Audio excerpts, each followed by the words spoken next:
গত কোভিড-19 এসেছিল, তখন আমরা কুষ্টিয়া সদর হাসপাতালে বেশ কিছু অনুদান দিয়েছি, প্রায় 2.5 লক্ষ টাকার অনুদান সরঞ্জাম কিনে দিয়েছি।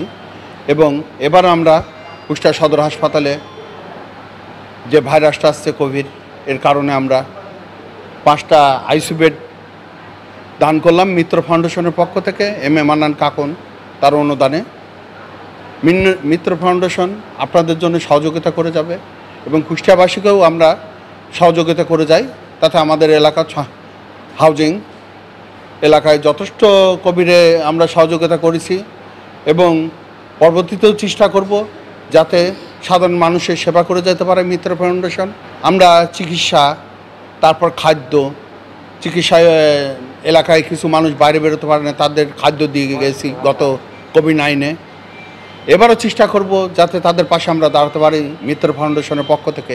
এই দোয়াই আপনাদের কাছে চাই। এটা আশা রাখি, চেষ্টা করব আমরা যে সদর হাসপাতালে আরও কিছু দেওয়ার, যদি পারি তো দেবো অবশ্যই, বাকি আল্লাহ ভরসা। আজকে আসলে একটা ঐতিহাসিক দিনই বলবো।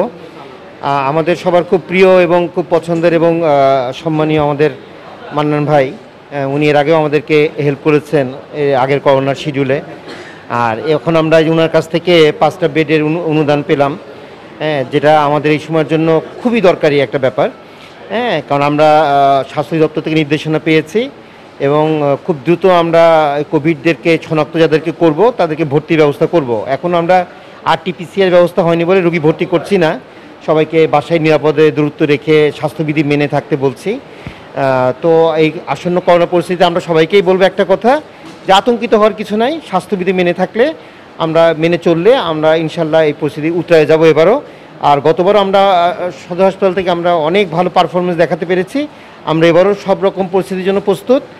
আর আমাদের মান্নান ভাই মতো যদি মানুষরা সমাজে সবাই এগিয়ে আসে, তাহলে আমার মনে হয় আমরা ইনশাল্লাহ সফলতার সাথে করোনা মোকাবেলা করতে পারবো। হ্যাঁ, এটা তো আইসিইউ, আমাদের আইসোলেশন ওয়ার্ড রেডি করা হয়েছে। সবার আগে আসলে আমরা দ্রুত যেটা চাচ্ছি সেটা হচ্ছে ডায়াগনোসিসটা কনফার্ম করতে। ডায়াগনোসিস কনফার্ম করার জন্য RT-PCR ল্যাবটা চালু হয়ে যাবে এই 2-1 দিনের মধ্যেই, আমাদেরকে জানানো হয়েছে মেডিকেল কলেজের তরফ থেকে।